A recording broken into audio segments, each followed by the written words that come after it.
Hello everyone, आज के इस वीडियो में हम 4 क्वेश्चंस के बारे में बात करेंगे। इनके थ्रू मैं आपको समझाने की कोशिश करूंगा कि आरओ और यूपीपीसीएस 2025 के प्रीलिम्स के लिए आपको किस तरह से चीज़ें पढ़नी है, कौन सी चीज़ें आपको हेल्प कर सकती हैं और पीवाईक्यू का कितना इंपॉर्टेंट रोल है।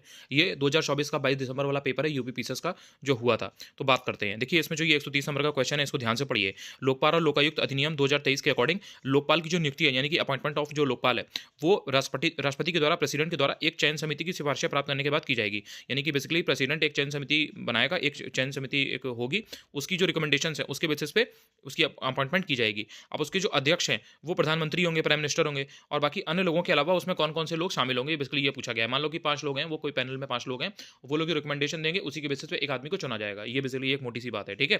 तो अब इसमें कौन कौन से लोग होंगे और कौन नहीं होगा, ये पूछा गया है। तो इसमें आपको ऑप्शन दिए गए थे। अब इसमें जो पहला वाला है वो ये है कि भारत के जो मुख्य न्यायाधीश है, यानी कि जो चीफ जस्टिस ऑफ इंडिया है, ठीक है, या फिर उनके द्वारा नाम निर्दिष्ट, यानी कि उनके द्वारा कोई बताया हुआ या रिकमेंड किया गया सुप्रीम कोर्ट का कोई भी न्यायाधीश, कोई भी जो सीनियर जज वगैरह है। इसके अलावा दूसरा ऑप्शन दिया गया था राज्यसभा के सभापति, तीसरा दिया गया था लोकसभा के अध्यक्ष, और चौथा दिया गया था लोकसभा में विपक्ष का नेता। अच्छा, एक बात ध्यान रखना, लोकसभा में जो विपक्ष का नेता होता है ना, उसकी भी बहुत वैल्यू होती है। मतलब वो कोई छोटा नेता नहीं होता, कोई ऐसे छोटी पोस्ट नहीं होती है, बहुत बड़ी पोस्ट मानी जाती है, उसकी हायरार्की ऊंची होती है।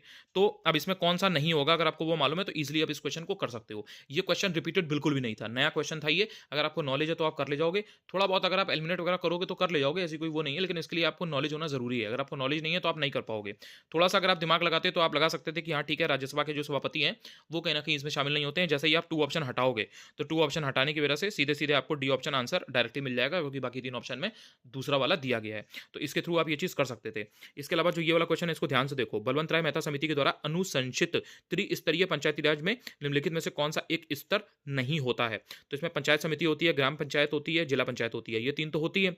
बलवंत राय मेहता कमेटी के द्वारा जो अनुशंसा की गई थी त्रिस्तरीय पंचायती राज समिति की, त्रिस्तरीय पंचायती राज की, तो उसमें कौन सा एक स्तर नहीं होता है। तो इसमें न्याय पंचायत नहीं होता है। अब ये रिपीटेड थीम है, मैंने आपको बताया है, पंचायती राज से 3-3 4-4 क्वेश्चन आते हैं। कभी उसका जो अमेंडमेंट एक्ट है, कभी वो पूछ लेता है, कभी पंचायत का इलेक्शन कौन कराता है, कभी ये पूछ लेता है, कभी जो कमिटीज हैं वो पूछ लेता है, पंचायती राज से रिलेटेड कौन कौन सी कमेटी है उनका ईयर क्रोनोलॉजी में लगाने को पूछ देता है। जैसे कि बलवंत राय मेहता कमेटी एक ये वाली है, अशोक मेहता कमेटी का पूछ लेता है, GV राव कमेटी का पूछ लेता है, और जो LM सिंघवी कमेटी है उनका पूछ लेता है। तो क्रोनोलॉजी में ईयर दे देता है कभी कभी, और कभी कभी ऐसे डायरेक्ट ये भी पूछ लेता है कि किसकी रिकमेंडेशन क्या की गई थी। जैसे यूपीपीसीएस का जो 2023 वाला प्रीलिम्स का पेपर है, उसमें आप देखोगे तो उन्होंने वहां पर अशोक मेहता की जो कमेटी की रिकमेंडेशन है वो पूछ लिया था, और यहाँ पर इन्होंने जो बलवंत राय मेहता कमेटी है उनकी रिकमेंडेशन का पूछ लिया। एकदम एग्जैक्ट कॉपी पेस्ट हुई है चीजें कि नहीं, मतलब एकदम थीम रिपीटेड है। अगर आपने पंचायती राज और उसकी कमिटीज को ढंग से पढ़ा हुआ है, इसलिए ये क्वेश्चन आप यहाँ पर कर ले जाओगे। इसी के ऊपर यहाँ पर एक जो क्वेश्चन था उसको देखो। अब ये जो संशोधन हुए हैं, ठीक है, उनका कार्यान्वयन बताना है कि उनका कार्यान्वयन किस साल हुआ था। तो इसमें आपको 4 ऑप्शन देखने को मिलते हैं: 42वां संशोधन, 52nd संशोधन, 86वां संशोधन और 96 यानी कि 96 संशोधन। अब उनके ईयर में आपको मैच द फॉलोइंग में लगाना था। तो इसमें अगर आपको मालूम है कि 42वां संशोधन कब आया, तो 42वां संशोधन अगर आप देखोगे तो वो 1976 में आया। इसके बाद आप बात करते हो 52वें संशोधन की, यानी कि 52nd संशोधन जो है, तो ये आपका हो जाएगा कहीं ना कहीं 1985 का। इसके बाद आप बात करते हो 86th संशोधन की, तो 86 संशोधन जो है आपका वो 2002 में हुआ था। और जो आप 96 संशोधन की बात करते हो, 96वें संशोधन की, तो ये कहीं ना कहीं आपको देखने को मिल जाता है कि ये 2011 में हुआ था, ठीक है, जब इंडिया ने वर्ल्ड कप जीता था। तो ये आपके जो चारों संशोधन जो दिए गए हैं आपको, 42वां, 52वां, 86वां और 96वां, ये चारों के चारों रिपीटेड है। मतलब अगर आपने 15-20 साल का आयोग का पीवाईक्यू सॉल्व कर रखा है, चाहे आरओ का पेपर हो, यूपीपीसीएस का पेपर हो, ये क्वेश्चन कम से कम आपको 6-7 बार मिल जाएगा।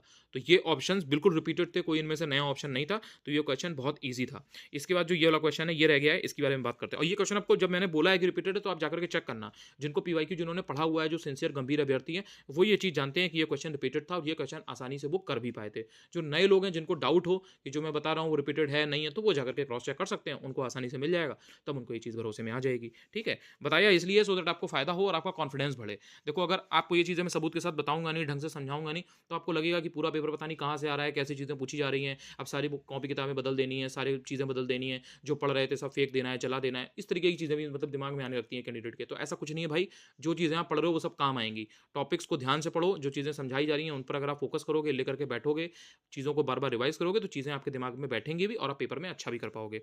अब जो ये वाला क्वेश्चन है इसको ध्यान से देखो। इसमें 4 चीजें दी गई थी: सहकारी संघवाद दिया था, सौदेबाजी का संघवाद दिया था, और अर्ध संघवाद दिया था, और केंद्रीकरण की प्रवृत्ति वाला संघवाद दिया था। और इनके नाम दिए गए थे कि ये किसने किसने प्रोपोगेट किया था, यानी कि सहकारी संघवाद क्या है, सौदेबाजी का संघवाद क्या है, ये सारी चीजें। तो इसमें 4 नाम दिए गए थे। एक दिया था केसी वियर, एक दिया था आइवर जेनिंग्स, एक दिया था मॉरिस जॉन्स, और एक दिया गया था ग्रैनविल ऑस्टिन। अब इसमें 3 नाम आपके बिल्कुल रिपीटेड हैं, बिल्कुल रिपीटेड मतलब बिल्कुल रिपीटेड। ये आपको घटना चक्र में, पॉलिटी में मिल जाएँगे, लूसेंट में भी मिल जाएँगे, ठीक है?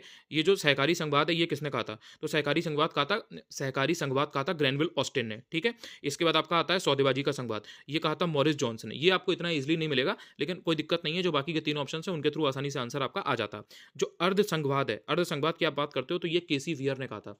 केसी वियर ने अर्ध संघवाद दिया था, तो ये आपका रिपीटेड है, ये आपको आसानी से मिल जाएगा, आपको आपने पढ़ा भी था ये। और जो चौथे नंबर पे आपका दिया गया है केंद्रीकरण की प्रवृत्ति वाला संघवाद, तो ये कहीं न कहीं आपका आइवर जेनिंग्स का है, तो ये बहुत इंपॉर्टेंट था और कहीं न कहीं ये भी रिपीटेड है। तो इस तरह से जो केसी वियर है, आइवर जेनिंग्स है और ग्रेनविल ऑस्टिन है, ये 3 अगर आपको मालूम है, यानी कि सहकारी संघवाद, सहकारी संघवाद, अर्ध संघवाद और केंद्रीकरण की प्रवृत्ति वाला संघवाद, अगर ये 3 आपको मालूम है, तो आप आसानी से ऑप्शन एलिमिनेट कर ले जाते, लगा ले जाते। अगर आपको दूसरा वाला नहीं भी मालूम है, सौदेबाजी का संघवाद किसका है, अगर आपको मॉरिस जॉन्स नहीं भी मालूम है, तब भी आप आंसर निकाल ले जाते। तो ये भी कहीं न कहीं आपका रिपीटेड था। आप पीवाईक्यू अगर आप ढंग से सॉल्व करोगे, तो ये क्वेश्चन आपको कई बार मिलेगा और आप आसानी से लगा भी ले जाओगे और आपको कॉन्फिडेंस भी आएगा। टेलीग्राम चैनल ज़रूर जॉइन कर लीजिएगा, अनुज चतुर्वेदी ऑफिशियल है, वहाँ पर मैं इंपॉर्टेंट चीज़ें डालता रहता हूँ। ऐसे ही इन्फॉर्मेटिव वीडियोज़ के लिए चैनल को सब्सक्राइब कर लीजिएगा। आपकी आगे आने वाले जो एग्ज़ाम्स हैं, आरओ का प्री और यूपी पीसीएस का प्री, उसमें आपको बहुत हेल्प मिलने वाली है। थैंक यू यार।